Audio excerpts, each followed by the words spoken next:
Hello mga kakabagyan. So magluluto po ulit tayo ng mixed mushroom with oyster sauce. Ito po yung oyster sauce natin, likomki.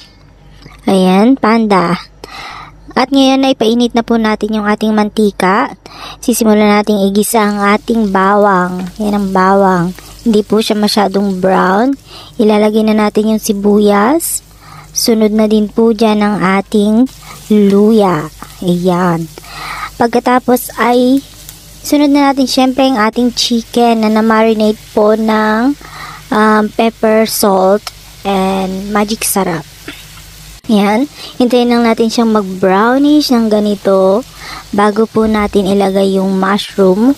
Unahin natin yung mas makakapal na mushroom. Yung malalaki guys ang inuna natin. Ayan.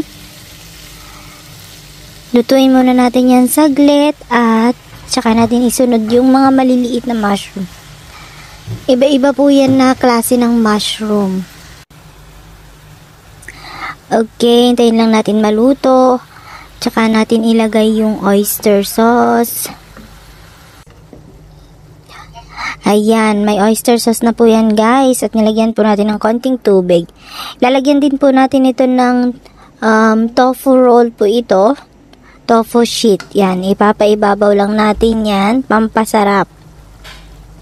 Gusto ko lang po may ganyan. Naglagay nga din po pala ako ng chili pepper at konting asukal para mas masarap ang timpla. Ayan, malapit nang maluto guys. Ayan na. Luto na siya. Magsandok ka na at pwede na tayong kumain.